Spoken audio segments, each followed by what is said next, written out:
What's up, guys? Welcome back to another episode of the Rock Your Brand podcast. Today, we are going to be doing a traffic showdown where we are going to be looking at blog content versus YouTube videos. And in this episode, we are going to be focusing on written content, blog posts, and YouTube videos. And we are going to put them head to head and see what actually is faster to generate traffic, what might be better. So those are the different types of traffic sources that we're going to be talking about. And we're going to be giving you guys some real examples, some things that we're testing right now. And we're just going to share our results from what we've been doing for the last 9 months. And we're also going to talk about the strategy that we're going to be using moving forward in 2023 and in 2024. So, Chris, I know we got a lot to talk about. We got a lot to dig into. We are going to start with the blog content, but is there anything I left out there that you wanted to kind of set the stage or tee it up a little bit better, or did I set it up pretty well? Yeah, really what we're talking about today is if we were starting from scratch right now, where would we start? Where would we invest the effort? Where does the time and energy make sense? And then we're going to walk through what our plan is based on the pros and cons. And Scott, before we get started, if you guys want the really quick answer, it's right there. Right there. It depends. It depends. But we're going to give you all of the different ways to think about this, the ways that we're thinking about this, and some of the things that are going to be changing massively over the next 4, 5, 6, 12 months that may change this calculation for anybody who's making it right now.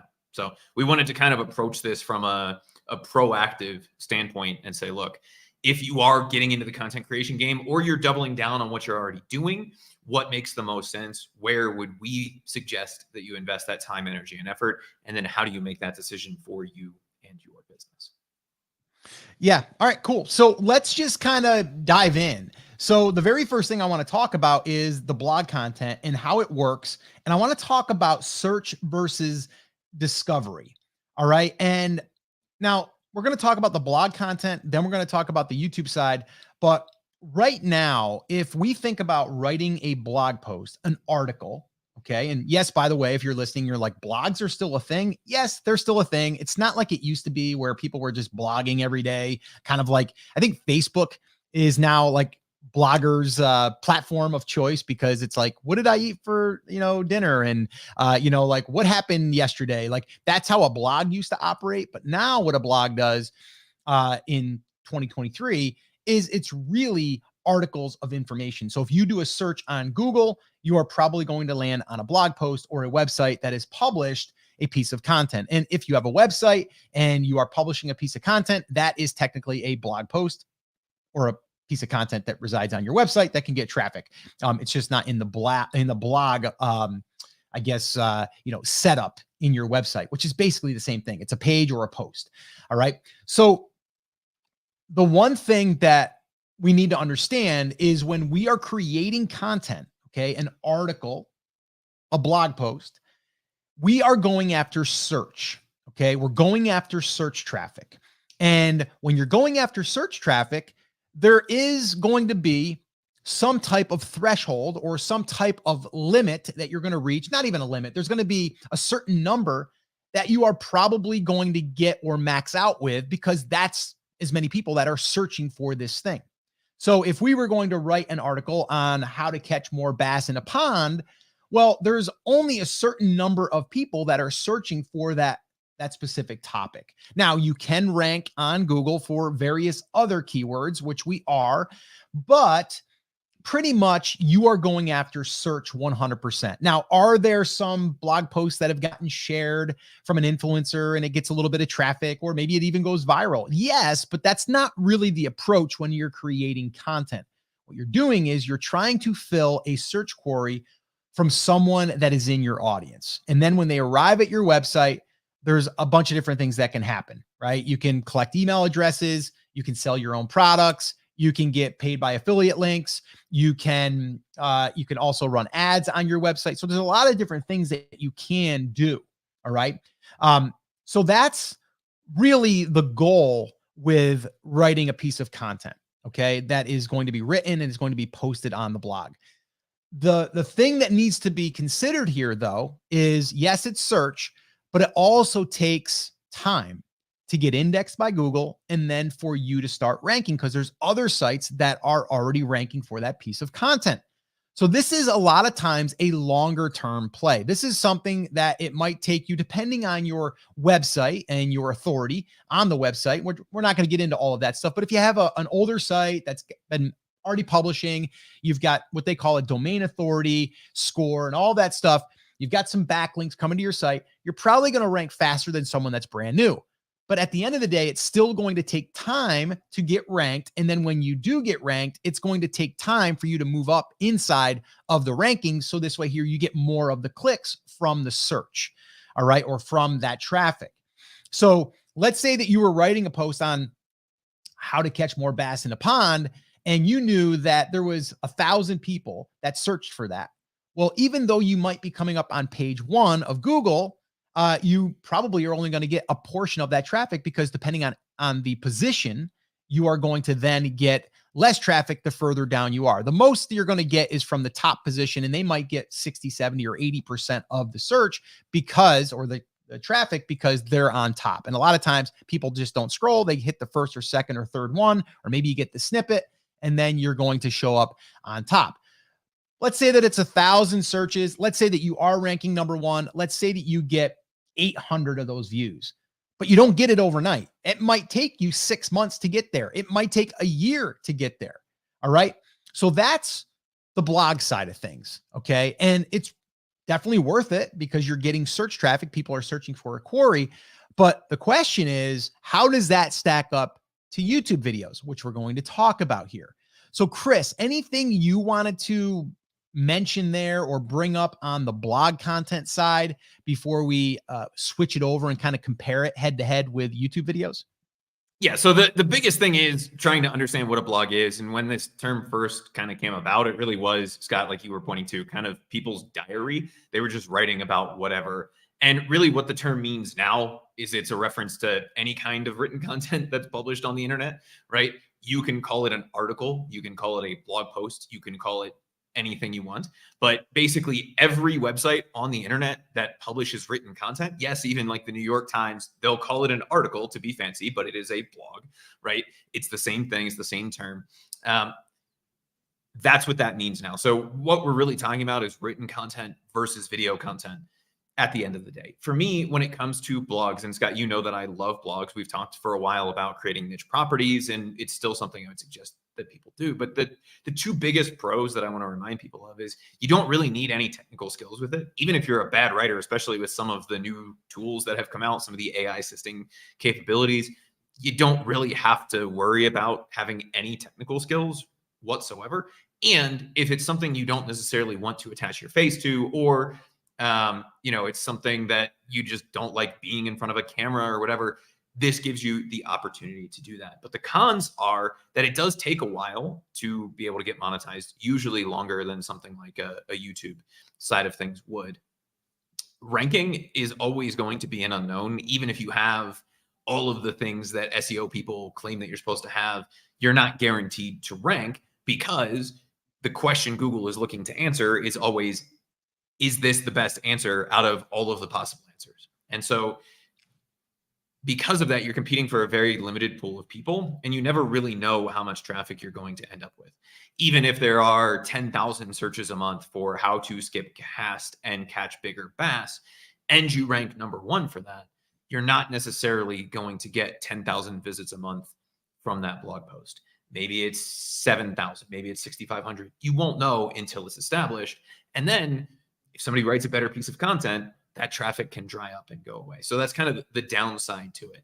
It's definitely something that's worth looking at. There's definitely some positives to it, but there's some big negatives to it as well. And it's mostly on the unknown side of things, where I would say, okay, if you're not comfortable with a little bit of a longer runway, then maybe we take a step back from some of the blog content. Yeah, no, I think that's great. And again, we're big fans of writing content and, getting that search traffic. We are. And actually, we are currently doing it right now. And Chris, I want you, while we are going to dig into the next one, if you can look at maybe one of our last posts that we've done maybe 4 weeks ago on our blog, and maybe we can give like an idea of like how many impressions we are getting from that and how many clicks we've gotten, which is basically your visitors on that. And maybe you can just dig up a little bit there so we can share that so people can understand like what that looks like. And then we can also show some of the numbers with the YouTube side. And maybe you can even dig up one of our more popular posts right now that's bringing in a good amount of traffic and how old that post is. So maybe you can do that while I start going into the video side and kind of comparing that. I actually already have those numbers just because I was in our analytics before we jumped in. So if you want to do it now, we can. The post from about a month ago, Scott, we published it at was May 30th. So it's a month and a half ago, right? We're steadily moving up the ranks, but we're still on the third page. We're moving up about 5 positions a week. So this will change. But we've had 33 visits from just under 10,000 impressions on that. So across all of the different keywords that article ranks for, we've gotten only 33 visits. Now, again, that is ramping up, right? Week 1, it was probably 2, and then it was 10, and then last week it was 20 or 25, right? To make up whatever the difference was. But we are starting to see some impressions there, but not every impression is a visit. That's the other thing people often overlook is they say, okay, there's 10,000 searches. That means I'm going to get all of them. Well, no, because even if you show for all of them, not everybody's going to click on your specific article and be guided over to that. So that one was about 5 weeks ago. It looks like when we published that. So that's not unrealistic. You know, that's a lower volume keyword that we were going after with that. But to see kind of what that data looks like, that's what it is. So it's 10,000 impressions, just under. If we account for the last 2 days, it's probably at 10,000, and then about 33, 40 visits. Okay.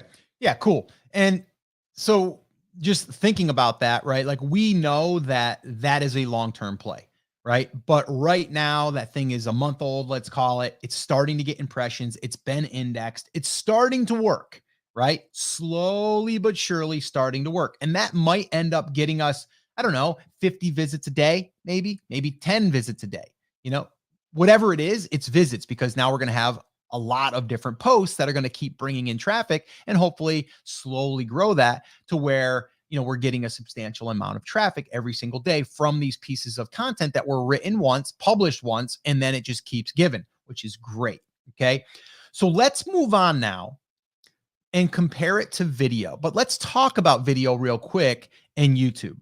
So YouTube, again, owned by Google, pretty much is the same concept, or was born out of the same concept, right? It's a search engine for people that are looking for things to see on YouTube for help, right? How to cook barbecue ribs on a grill, right? Or anything, right? Like how to catch bass in a pond could be another one, right?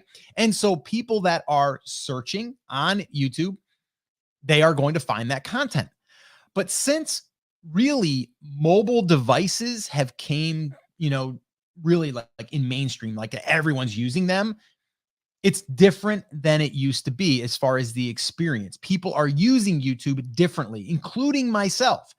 So think about this for a second. If you are on your phone and you have the YouTube app, you're going to click on the app and you're not going there to search. You're going there to see what is new, what video gets your attention. And also understand that YouTube is taking a lot of your data that you've already inputted by other videos that you've watched, other searches that you've done, and now they're tailoring your feed to you, right? So think about this for a second.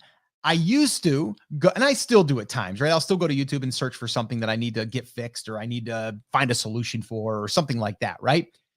But for the most part, I'm not using YouTube the way I used to. So for us as content creators, that's exciting because now all I need to do is create videos on related topics that I know that my audience would be interested in. And instead of them going out of their own way to search for something, they're just logging in. And then all of a sudden, boom, there I appear in their feed. And if my title's good, if my thumbnail's good, I'm going to get the attention. I'm going to get the click. So we went from, we were looking at a YouTube video that might get 1,000 views a month because of a search that we're looking at a keyword tool. to now we're looking at, oh, this video has gotten 500,000 views in the last 3 months because YouTube went and found an audience for it. And now that's how YouTube is being primarily used by content creators and by us who are consumers.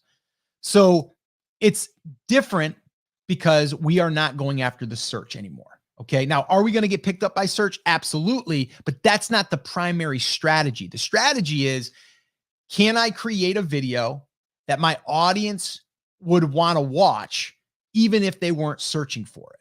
And that's the big one. And so we can have, and I'll give you an example. We posted a video yesterday. Okay.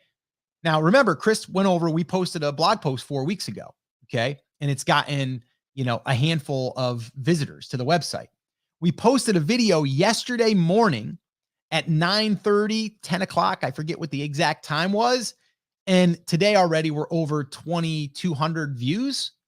Okay. Now those are views. Now I can also look and see the average view duration, the retention and all of that stuff. But that means that someone clicked on my video and watched some of my video.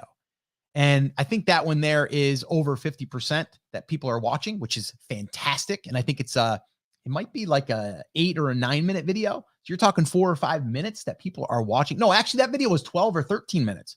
I think they watched over 5 minutes of that video. So that's just one example. Now, is every video going to perform out of the gate like that? No. And there's reasons why. But for the most part, we had another one last week that was published on Tuesday, I believe. So we're talking about a week and a half. And that one, I believe, and Chris, you might have the number handy, but I believe that one is over 2 or 3 or 4,000. I forget what it was, but that one there has got a good amount of views already, a week old. All right. And we have some videos that have 400,000 views, right? And they're still cranking every single day. We're getting views every single day. Okay. So you can get traffic faster using YouTube. It's proven. Okay. But you can also get consistent traffic that won't just peter out. Now, here's the other thing is when you have a video, generally in the first 48 hours is when you're going to get a lift because YouTube is treating it as a brand new video. So they're like, hey, you know what? We're going to go ahead and test this amongst some audiences. And they're going to look at some things like click-through rate, retention, things like that. If it keeps doing pretty well, according to their AI in their algorithm, they're going to keep pushing it out to other audiences and keep testing it. But what happens is about a couple days, 3 days, if it's not performing that well, according to them, they're going to throttle it back now. Now, that doesn't mean it can't get tested again in a week or a month or a year, right? But for the most part, you might have a video that takes off a little bit and then it just kind of plateaus, or it just kind of, maybe dips a little bit and then just kind of stays really, really low. That's okay. But with a blog post, if it gets some traction and it gets page 1, that's going to pretty much be consistent for a very, very long time. You can almost bank on that more so than a video that is getting views comparably. That's at least our experience. Chris, anything you want to say on that there? And did you have that number that we had from the other day? So I'm not talking. Which video, I guess, would be the question. I guess the one, I thought it was on a Tuesday. Thought it was one of our. From last Tuesday? Yeah. Of course, now it doesn't want to load the analytics.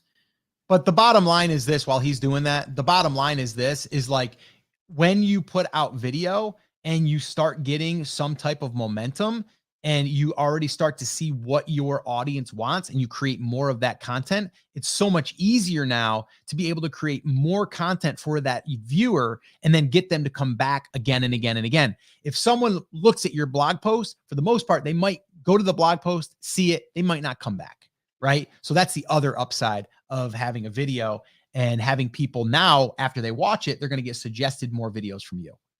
So it's funny that you bring that up, because one of the things that I have on my list, Scott, is that one of the actual downsides to video is that the audience is a bit more fickle because of how they are getting there. And what I'm talking about really is the longer term list building potential of something like a blog post versus a YouTube post, right? or a YouTube video, I guess would be the terminology. And if we look at our own numbers, we see something very similar to that in terms of how many people join our email list from each source and the percentage of, let's just call it views, right? People coming to a blog post or people watching a YouTube video, and how many of them end up joining a way for us to communicate with them outside of that platform. So that may be something we want to dive into, because I see that happening a lot more with something like a blog post than I do with a video. It's not to say that that's, you know, the end all be all of what we're looking at here, but it is something to keep in mind. And I think the biggest reason for that is how that traffic is arriving at that piece of content. With YouTube, YouTube kind of pushes that content on people. We talked about 75 to 80% of all of the traffic on YouTube comes from browser suggest. That's what happens when you open up the app or you're watching a video and they say, hey, watch this one next, right? Even notifications where they're saying, hey, you're subscribed to this channel. You don't typically get as many views from people, even your own subscribers, the people who have signed up to get the notifications from you, clicking on the notification that YouTube sends them, as you do from browse or suggest, which is YouTube kind of pushing that on people. As opposed to the written content that we like for a blog post, that's someone actively seeking out that specific piece of information. And there is something to be said for the difference in the relationship there. The downside on the blog post is exactly, I think, what you were just talking about, which is it's a lot easier for somebody to get into a rabbit hole of your content with video-based content than it is with written content. For the exact same reason, at least in my mind, that more people are joining an email list from a written piece of content, right? They're seeking out a very specific piece of information. On YouTube, YouTube goes, if they're seeking out this piece of information, let's just assume it's coming from a search, then this is the next video that is going to keep them on the platform. That doesn't happen with Google. Google's just trying to answer your question. So if you go back to Google, Google doesn't go, hey, you'd really, really like this article that Chris wrote about SEO on Etsy because you looked at an article 2 weeks ago that Chris wrote on Etsy ads, right? That doesn't happen on Google. Now there is some, you know, personalization in the search results based on stuff you've looked at in the past, but not nearly to the same extent of YouTube going, you should probably watch this video. Oh, you didn't watch it yet? Yeah, you should probably watch this video. It's a really good video. We promise that it's a really good video and that you're going to like it. So there is a little bit of a difference there in terms of the types of content. And I think there's pros and cons to both methods in that it's easier to build a deeper relationship with somebody on the video content side of things, but it's easier to get and hold their attention faster on the written side of things. Does that make sense?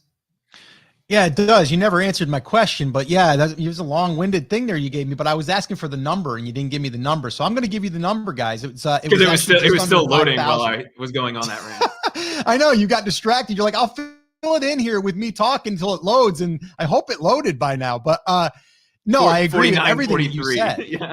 Yeah, it looks like on my end, it's 4,984 views since it was published. And that was published last Tuesday, which is just over a week ago. And it also gave us 60 plus subscribers. And it looks like right now, Chris, I'm looking at like the hourly and it's still giving us 27, 23, 18 people per hour that are viewing this. And that's a week old. So that's an hour. So that means that there's, you know, even if there's 20 people that are viewing that still right now, every single hour, okay, that's a good number, right? And it's just consistent. So that's that video. So that's why I'm trying to give like a comparison. So that video was posted a week ago, and we have a blog post that was posted a week ago, or actually 4 weeks ago, and it's not even close to that, right? So again, where is the balance and what is better? I don't know if there is a better. I just think the fastest is YouTube right now. That's like clear, very, very clear. But yeah, I agree. Everything that you said, Chris. I mean, it basically comes down to very simple is that YouTube is now not just waiting for a search. It's basically giving more suggestions from someone that's already queued them to what they're interested in. And that to me is the biggest advantage in the YouTube column. If we're talking about overall audience building, if we're talking about fast monetization and fast traffic, which is the lens that we're looking at with this live specifically, right? We could talk about all of the different things. But if we're really talking about getting traffic fast, the big benefit of something like YouTube is they're not dealing with a small pie.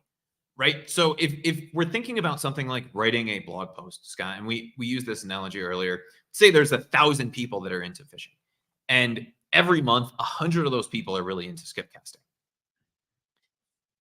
That's cool. That's 100 people, but that's the total amount of people that we could possibly get out of that pie each and every month for a blog post about skip casting. However, if we don't limit our YouTube video title to being the how-to skip cast or whatever, and we use this one weird fishing trick that's going to catch you bigger bass, right? Whatever, however we're titling that video, even though somebody's not explicitly interested in how to skip cast, if they're into fishing, let's just call it half of all of the bass fishermen that watch a YouTube video in a month probably want to catch bigger bass. I think that's a safe assumption to make. So if we can make a video that is suggested to them that, hey, this is something you may want to watch, that broadens that pool from 100 people to potentially 500 people. Are we going to get all of them? No, but that's the biggest difference between something like Google and YouTube. YouTube is looking at the entire pie. Google is looking at a very, very, very counting calories, thin diet slice of the pie of any given niche for any given piece of content that we create. And while that does result in you having lower competition and being able to see some really early results with using like answer-based content, right? Specifically going after questions, can I feed my bass chicken? I don't know, whatever people are typing in, is chicken good bait to catch bass? By going after some of those, we can get some early results.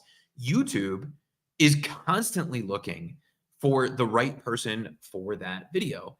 And one of the things, Scott, that I know people have in the back of their head is they said, okay, well, you're using a website and a YouTube channel that are both 2 or 3 years old. What's the difference in the calculus? Obviously, with the number of subscribers that you have, you should get 5,000 views in a week or whatever. And the thing that they miss is this happens with new YouTube channels as well. And one of the channels that we've been doing a little bit of experimenting with has 4 videos and has one that came out, I think the end of last week, is at 1,200, 1,300 views already, right? 15 subs. So don't get caught up in your brain about, hey, yeah, it'll work kind of with the subscriptions and it works for you guys on YouTube to be able to get traffic fast because you have a bunch of subscribers. It happens with new channels as well. And we see this time and time again with the newer channels that we've started to play around with. 1 video, 1,200 views, 4 videos, 5,000 views, whatever it is. And I know we shared some examples in the YouTube workshop that we just did that, quite frankly, blow that myth out of the water because it is a new channel, right? It is getting thousands of views on every video. They don't have that many subscribers. And Scott, if you know the channel I'm talking about, I'm assuming they're still under like 100 by the time that we're having this conversation. And the reason that you're able to do that quickly is because YouTube's goal is different than Google's goal. Google's goal is to answer your question. YouTube's goal is to keep you on the platform watching as many videos as possible. So their incentive is to show any piece of content on the platform based on everything that they know about it that has a chance of keeping you specifically on the platform to watch 1 more video or 2 more videos. And because of that, the barrier to entry and the speed at which you can get traffic and the volume of traffic that you can get in the same amount of time is substantially higher somewhere like YouTube than it is if you are writing written content. Yeah. Okay. So the channel that you're talking about, I believe, is Dave's, right? Mm-hmm. Yeah. It's over 300 now. So he's got 300 subs. Okay. Yeah. He's got 300 subs. So he's cruising now. He's cruising. He's at 300 subs. And he has, I think, 12 or 1,300 watch hours. So he is getting closer to the monetization side of things. He's posted 3 videos, so he's already hit that threshold. And yeah, so I agree with you. Like, you don't need to have thousands of subscribers in order to get views. That's just not the way that YouTube is doing things nowadays. Okay, does it help? As far as, okay, now it has an audience that it's already served, and now it has some data that it can serve your videos to, possibly, but not always. So yeah, I think you're spot on with that advice. Here's a question that we were asked, and I want to address it. What is faster to create something that can be monetized? And the question was, is it blog content, written content with affiliate links and maybe turning on an ad network, or is it YouTube and, turning on AdSense there and maybe affiliate marketing there as well? What is going to be the faster route if you are starting right now and you can only pick one? I know you hate that I'm going to do this, but how are you defining monetized? Are we defining making our first penny dollar, $1,000? Does it have to be consistent? Because to me, generally speaking, the answer would be YouTube, right? If we're talking about consistently, if we're talking about a real sum of money, right? A couple $100 in a month, YouTube is going to be that answer. But technically you could turn on AdSense from day one on a blog, and the first visit you make a quarter of a penny, right? So if we're talking about just making any money, a blog is probably faster because the first time you get that first visit, you make a fraction of a cent. If we're talking about useful money, then to me, it would be YouTube because of, especially given the changes that they just made to the monetization program and reducing the number of watch hours, reducing the number of subscribers that you need to do that.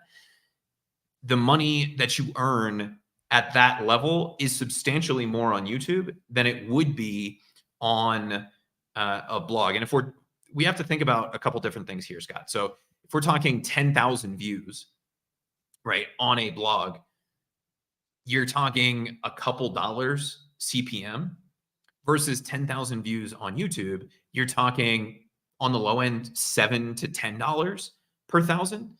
So you scale substantially faster somewhere like YouTube than you do on a blog. Now, there are kind of carve out exceptions to that. And I know one of the numbers that you and I talk about all the time on the blog side of things is 50,000 views, because that is typically what Mediavine requires. And that for most people will unlock a higher RPM. So revenue per 1,000 visits.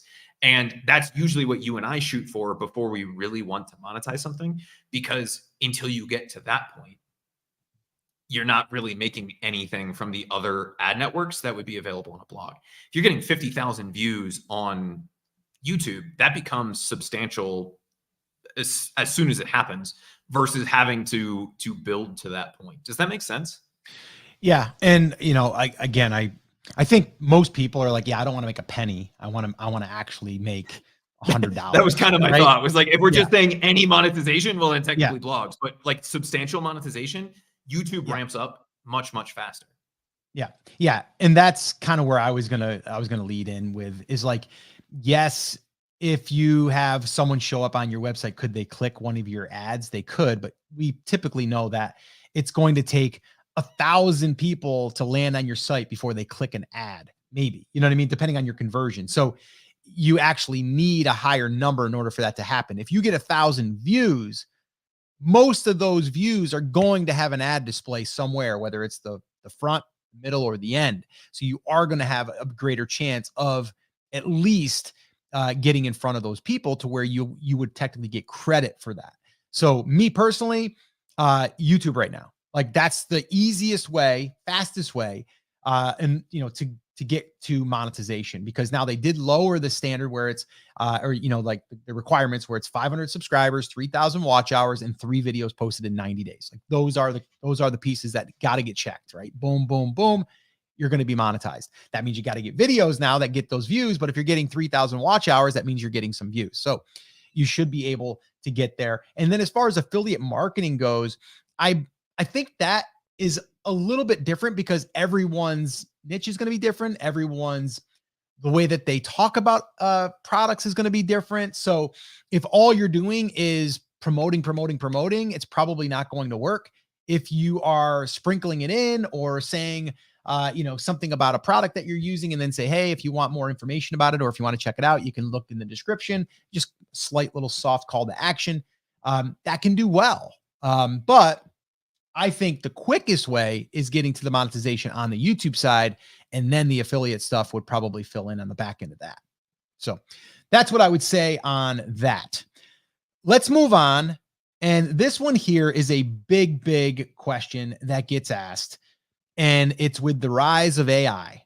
All right. And a lot of people now are tempted to use AI let's talk about writing content for a website, which you and I were against. And now we're starting to think there might be a hybrid that we can play with. So let's talk about AI content for website content and if it's something that someone should consider. What's your thoughts, Chris? Yeah. So Google has changed their position on this as well. They initially came out of the box, I believe, and basically said, it's no different than spinning content was. Scott, I don't know if you remember content spinners, if that was before your time or not, but essentially what you would do is you'd get a piece of content written and you'd run it through a content spinner, which was kind of like the Microsoft Clippy version of ChatGPT, right? Like not really helpful at all. And all it would do was it would spin adjectives. So if you put red, it would put dark something, blah, blah, blah, blah, blah, red. It would just make it slightly different and swap out the adjective. Instead of sunny, it would be brilliant. Instead, and that's what that was. And Google came out and said, look, if we're smart enough to understand that this is the same adjective, it means the same thing. It's the same piece of content. It was a way of people trying to get around duplicate content. They came out in February and then again at the end of May and said they're not going to actively penalize AI content. And as long as it is truly helpful, then it has the potential to rank. So that then begs the question, how do we know if a piece of content is helpful? And just letting ChatGPT or any of these other things go off on a rant and not editing through it is a pretty much guaranteed way, at least at this point, to not be generating helpful content, because ChatGPT likes to be confidently wrong. So if we're going back to the example of an answer post about something like, can I use chicken or should I use chicken to catch bass? If ChatGPT doesn't have a basis to actually answer that question, it'll just make one up. And you may find that that is actually the opposite of what everyone else in the world is saying about it. So if you're publishing that piece of content, is that piece of content ever going to rank? Probably not. So where I fall on that right now is really the hybrid model, which is what you and I have been talking about for the last couple of weeks, which is, we can get most of the way into the article. We do have to do some fact checking. We probably are going to rewrite some parts of it that just don't sound correct or would, are using a bunch of words that you and I would never use. And I think we actually have an example of one of these types of articles that was published, I think Saturday or Sunday of this week. And I told you that I wanted to rewrite a big chunk of it because it was using a bunch of language that you or I or any human being would never use, because it was just stringing 15 syllable words together. And technically the sentence makes English sense, but it isn't something that's readable or digestible by the type of person who's actually asking that question to begin with. So I wouldn't just be going out to any of these AI article writing services. I wouldn't be going to ChatGPT and having ChatGPT write the entire thing. But if you want to create more written content, you don't like to write, then using more of the hybrid approach where you're having it write small chunks, not 3,000 word tomes or anything, but small chunks of the article. And then you are going through editing it for factuality and editing it for kind of context and word choice, then that appears to be okay as long as it's genuinely helpful and useful content for people. And so to me, where I see us going with this is a lot more of that hybrid model, because it does speed up the writing process. It's easier to rewrite something than it is to stare at a blank page. And if we can use, let's just say, the question-based approach to launch a new site about fishing, and that's what we want to do, I'm not necessarily going to be an expert in fishing, but I can go fact check the factual things in the article, and then any of the opinion things, I can just make sure that they are in sync with my opinion. So I wouldn't be trying to write full posts and just publishing as is. You are going to want to go through and do 20 minutes, a half an hour worth of cleanup and rewrites, just to make sure that it is a useful piece of content and it's not just gibberish that's kind of sort of close to the topic that you're asking it to write about.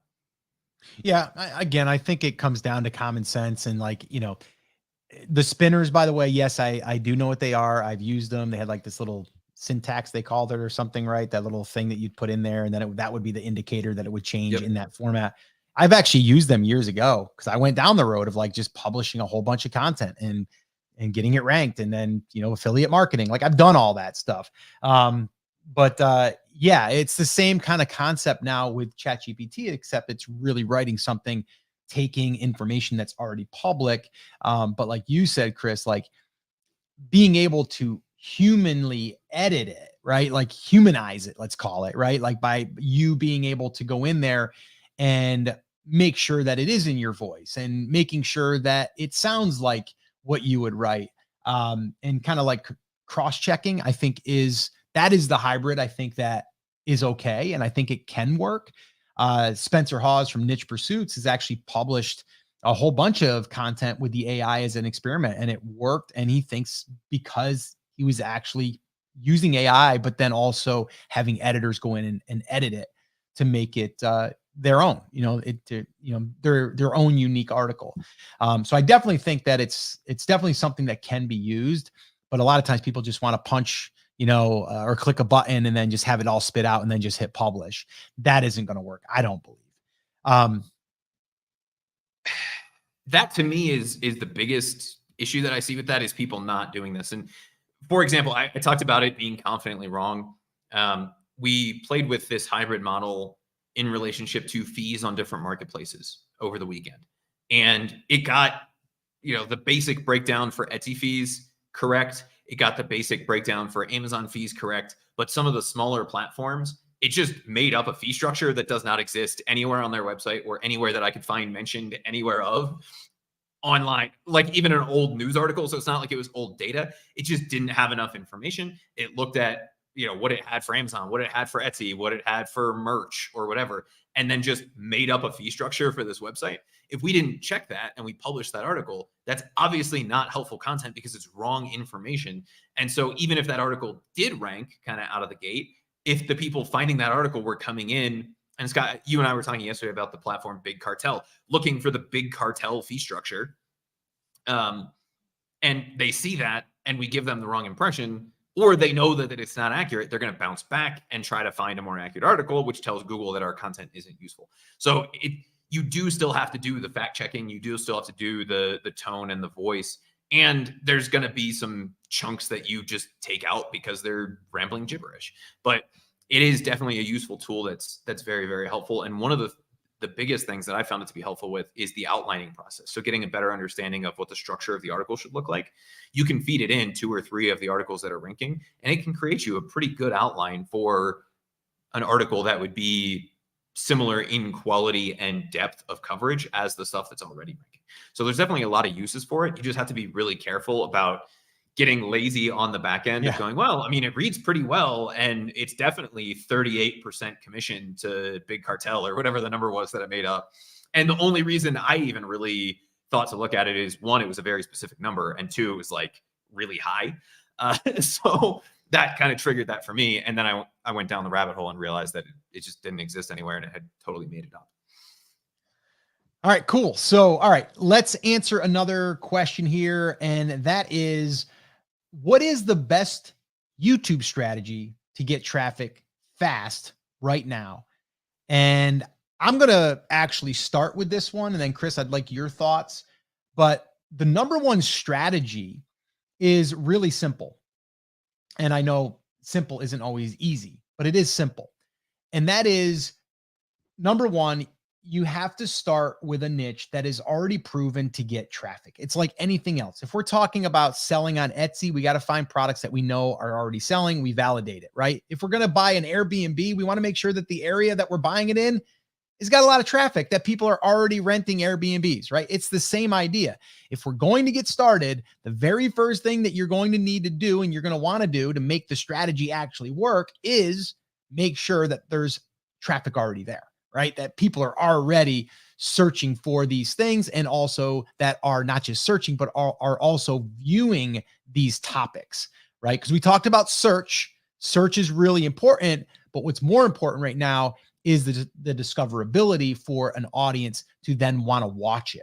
All right. So that's like number one, is, making sure that the niche is validated. The second thing is, and this is something that is even more important than the video itself, and that is finding topics that have already done well. And these are the titles, these are the hooks, right? So once you find the hook, the second most important part of this strategy, or the third, if I count the niche selection, is going to be your thumbnail. So a lot of times we are thinking about our title, and then we're thinking about our thumbnail, what can get the attention, and then we then build out the video around those two things. So to me, doing your research, finding other channels that might have a low number of subscribers, but have gotten some really decent views, that's a good sign. And that's where I would start to draw inspiration and start to get ideas from. And then it comes down to publishing videos and publishing at least one video per week, following that part of the strategy, which is number one, we've already validated the niche. So we get that out of the way. We look at titles with good hooks, good thumbnails to get the attention, and then we fulfill the promise. It's not just clickbait, and we create a video that people are going to want to watch, and they're going to stay and watch, a good portion of it, because retention is another big thing. So that's the strategy as far as like what I would do and what I would focus on, and then it's just publishing consistently. Chris, anything you want to add to that? Yeah, so I had 4 big bullets, well, 3 big bullets, and then a bonus tip that I think is a traffic hack that a lot of people overlook, especially when they are a new YouTube channel. So the very first one, Scott, I think this echoed along with you pretty well. It was having a niche. Number 2 was using proven topics. So we're not just guessing at what people in the audience like. Videos that have done well over time, whether it's specifically in our niche or in another niche, and we see it and we go, ooh, I could adopt that to bass fishing, right? Both of those would be proven topics. If we know that they've done well over time, it more than likely means they're doing well in browse and suggest on YouTube, which means we should be jotting that down. Number 3 was 3 words. They're all the same. It was consistency, consistency, consistency. And then number 4, which was the big tip, especially if you're getting started, but if you're trying to kind of break out of a mold where you are, and Scott, this is something you and I have been talking about, is tying your topics and your niche into current events or pop culture. One of the things that we saw this on Scotty's test channel, which if you guys don't know, Scotty's got a test channel going on, trying to play with some of the different YouTube stuff. We saw it there, right? One of their best videos that they've published so far was tied into a current event. The video that I was talking about a little bit earlier that has, 10 subs or whatever and 1,200 views in 8 days, that was somewhat tied into a current event. Any time that you can tie into either a current event, so news in your niche, or a bass fishing, the World Bass Fishing Tournament, and we're going to react to the winners, right? A new movie about bass fishing, any of those kinds of things that come out. If there's a way that we can take something that is of a more general interest and tie it into our niche specific topic, that's a little traffic hack that you can get, even if you are a smaller channel, where you have a video that can blow up much bigger than even what we refer to as your baseline, right? What you're normally getting on those videos, because it's tied into that current event. So YouTube's going to suggest it to people who are into your niche and who are into the current event, or into the pop culture and people who are into your niche. So if we look at somebody like Legal Eagle, right? Regardless of your opinion on his legal analysis, one of the things that really blew his channel up was doing legal analyses of things like the Marvel movies. So it was like, how many laws did Thor break in this movie? And they go through and they do that. Well, why did that blow up for him? It's not because legal content is compelling to most people. It's because they're looking at something that people are generally interested in and tying it back to the niche. And you're going to start to siphon some of those people off when you're able to do that. So if you're looking for like one big thing that you could do, in addition to having your niche, using proven topics and that consistency, it would be trying to figure out a way to tie into current events or kind of a pop culture phenomenon, something that's fairly well known throughout pop culture, and looking at it through the lens of your niche. If you're able to do that, that's a great way to get a lot of traffic fast somewhere like YouTube. Sweet. All right. Another thing that we hear a lot of people want to know, and that is, and questions that are always asked, is this right here. And that is a faceless YouTube channel better than creating blog content to monetize? And so what I want to say to this is there's different types of faceless channels. Okay. And there's faceless channels where all that people do is just what Chris just said about current events, things that are in the news, things like that, right? The issue with that is sometimes you are going to be using footage that is not yours. Okay. And when you're using footage that's not yours, there is definitely things in the terms of service within YouTube that could get you demonetized. So let's say that you start putting all this time and effort and energy into creating one of these faceless channels. You're talking about news topics in your niche or, things that are trending, whatever. And you're using this footage that you don't own and you're just maybe doing commentary over it or whatever. And you think that you're in the clear and you start making money, but then you get demonetized. Now, all that work just disappeared, right? What I like about not doing a faceless where I'm actually using my own face, I'm using my own content, my own experience, is no one can really take that away from me. And no one can say that I took that idea from someone because it's mine, right? It's my stuff. Now, I'm not saying all faceless channels will be that. There's actually a faceless channel right now that I use as an example on an upcoming video of where someone, they just go on walks in nature and they put a GoPro on the front of them and they walk through these beautiful trails. And then they turn that into a walking video for people that just want to walk while they're on the treadmill. Okay. So there's ways to do the faceless without it being, news or kind of like TMZ type of like news content or gossip or things like that. So is it easier? Is it better to do a faceless if you don't want to get on camera? Is it easier to do that? And is it better to do that than to write a blog post because you can monetize quicker? And the answer to that for me is it does depend on what type of faceless channel it is. But I would say if it's the one of like you're doing like walking or you're doing like maybe you're showing footage that you've shot or things, I think yes, that could be better because then you can tap into the YouTube side and get monetized quicker than you can on a blog post. So that's just my thoughts on the faceless. What's faster question. Chris, do you have any thoughts on that? It depends. For me, I would say there's fewer pitfalls, at least currently, with the Facebook blog side or faceless blog side of things than there is with the faceless YouTube side of things. And this is something YouTube right now is really conscious of, given the prevalence and the growth of the AI tools.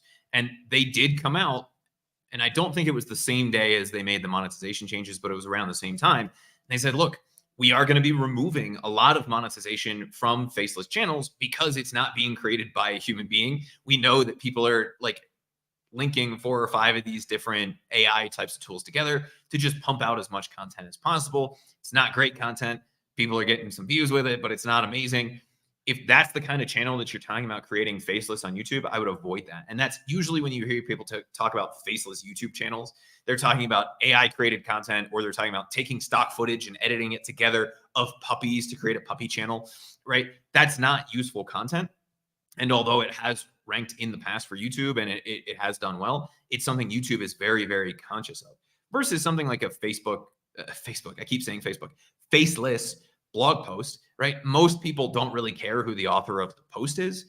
And so it's easier if you really don't want to be attached to a project, I would probably lean more towards the blog, just because there are fewer hurdles and fewer straight up landmines like there are on the YouTube side of things when you are going with a faceless approach. Perfect.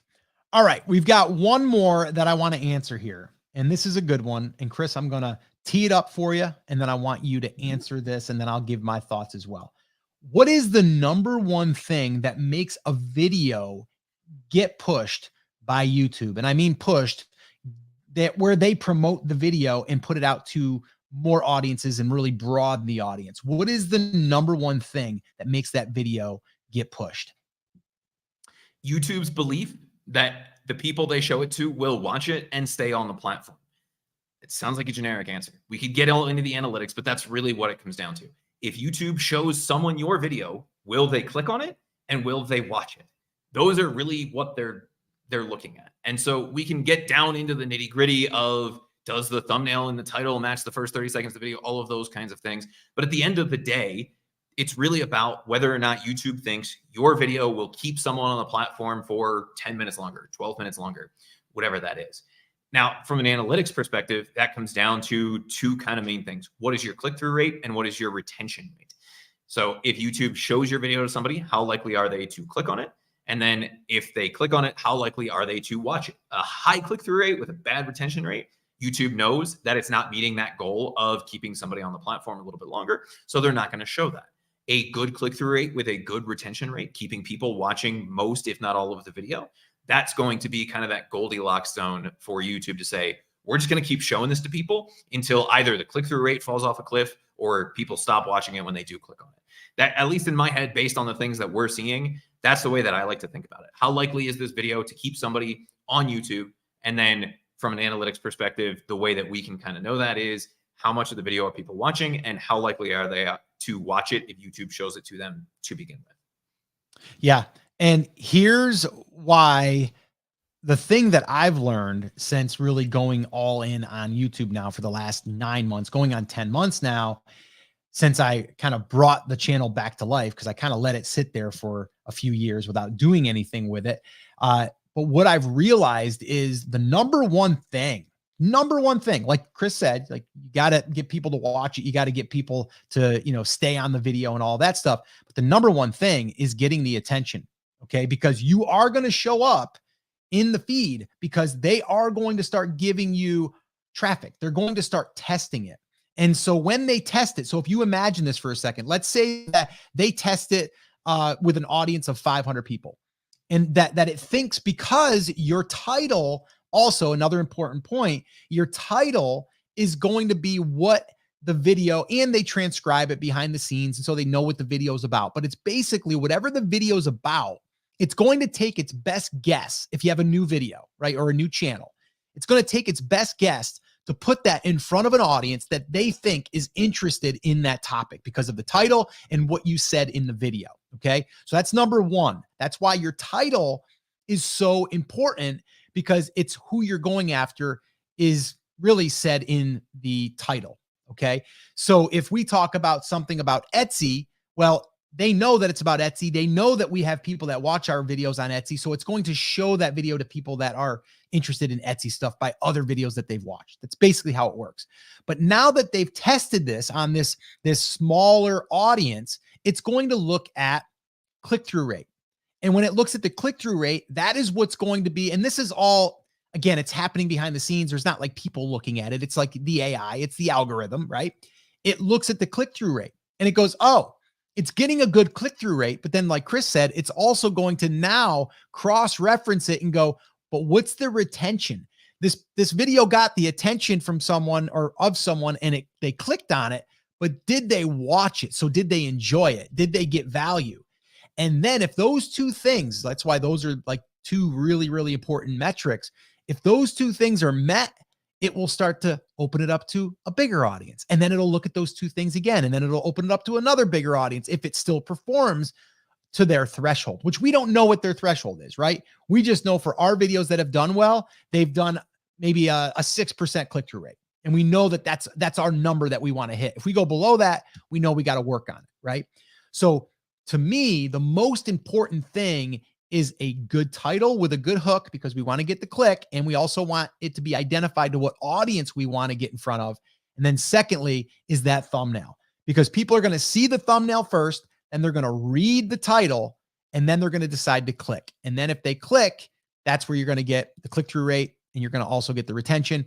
And I think the other thing that we should probably, bring up is that when someone actually clicks on the video, they're making a decision to watch this video, right? Or to at least they're interested in it. Another conversion or click-through, I believe, enhancer would be the time or the length of the video. Because I know myself personally, if I'm scrolling through and I see a video that catches my eye, the thumbnail, the title, but I see that it's 25 minutes long, it might be too long for me. Or it might be one that I just put in my pocket and put it on play, and I just don't watch it, but I listen to it, right? I've done that a lot. Or this is a live stream, right? This is a podcast episode. This is going to go for over an hour. There's people that are going to see that. They're not going to click on this video because it's too long. but there is a portion of people that will watch it, which is more of like a deeper connection. We can go into that another time. But that's the primary thing that we're looking at is your title, because that's going to identify who you're going after. It's also going to help with the click-through rate, then your thumbnail, and then retention. And those three things, those are the things that we look at the most right now to get the most out of YouTube pushing our videos. All right, Chris, I think that pretty much covered the head-to-head, the shootout of blog content versus YouTube. And I think we both agree they're both great, right? They're free traffic. They're things that we're currently working on ourselves. But right now we are actively really spending a lot of time on the YouTube side, but we are also starting to ramp up our blog content side as well. Anything you want to wrap up with before we sign off? Yeah. So that begs the question, right? You and I have multiple people involved in this process. If somebody's doing this by themselves, should they be doing both? What would be the indication that they should be doing both? When would they be able to make that decision? Or are we just crazy because we have more than one person involved? Yeah, it's a great question. And I would say if it was me all by myself, I'm going to start with YouTube, because here's the thing though. I am more comfortable going on video, recording an audio than I am typing or even using AI and then cleaning it up and editing and doing all of that stuff. Now, Chris, on the other hand, he may say, I'm going to go content because, or I'm going to do written content because I'm better at it. I can do it. It's easy for me. It's not hard. I can use AI. I can have it help me and assist me and all of those things. So I do think it does come down to the individual. What are you most comfortable with? And what are you going to be able to do on a consistent basis, on a regular basis? Like, what is that going to be? So for me, it would be video. And that's where I'm always kind of looking for the opportunity right now to tap into that free traffic source. And YouTube right now, to me, is just cranking. So that's where I would start.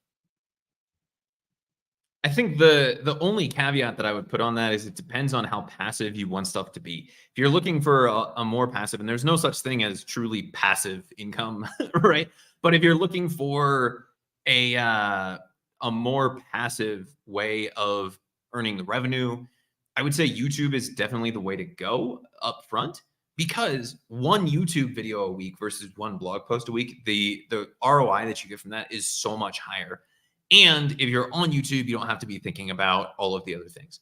If you have your own website, if you're not publishing more than probably one piece of content a week, it will take you 6, 8, 10 months before you get to a place where you're making any substantial amount of money. Whereas on the YouTube side of things, even if you're doing one a week, you could get there in 2 to 3 months, depending on how your first few videos do. And the amount of money that you're making from that is a lot better. If you're looking to turn this into a long-term business, right? So say you've already established your YouTube channel and you're considering doing this and adding on another thing, that's when I would take a look at the blog content side of things, for a couple of the reasons that we talked about earlier, Scott. Like, you're going to get more people opting into your email list, which is going to be more and more important as you try to grow your business. If you're looking at just doing this as a side hustle, the lowest friction, highest return on investment of time side of this, then it's YouTube all day long. As you start to get more complex, more advanced, you want to add in other revenue streams, that's when potentially I would start looking at some of the blog content types of things. And it's not to say that if you love writing that you can't add that in as well. But for, I'd say 90 to 95% of people that are looking at doing this passively or as a side hustle, YouTube would definitely be the place where I would invest that time, energy, and effort to start to build up that revenue stream. And then once I have that built up to a place where I'm comfortable with it, or maybe I'm ready to turn my YouTube channel into a full-time job, that's when I'd really start to look at the building out of the website, adding in the blog content, adding on the email list, a lot of those kinds of things. Yeah, I agree. All right, guys, that is going to wrap up this episode. If you want a deeper dive on the YouTube stuff that we're doing, we did a workshop. Chris and I jumped on, we got on for 4 hours, and we really pulled back the curtain, and we shared our analytics. We showed our money that we're making within the channel. We also shared a new channel that a friend of mine, we helped him start and is continuing to build that out. But if you're interested in going through that workshop, You can get access by heading over to brandcreators.com/YT. And that'll take you there, and you can go ahead and you can get access. All right. So check that out if you're interested. Other than that, I just want to say, whatever you do is figure out what you can do on a regular basis. The number one thing in anything you do is consistent. Like Chris said, we got to be consistent and commit to doing it consistently for a period of time. And I say a period of time, at least 6 months, All right. So that's what I'm going to leave you with. I want to thank you guys. If you are watching this on YouTube right now, smash the like button, drop us a comment down below. If you are on the podcast, you can do us a favor, head on over and leave us a review. Let us know on iTunes in the review area there. What's one thing that you pulled away from this episode? We'd really like to hear from you as well.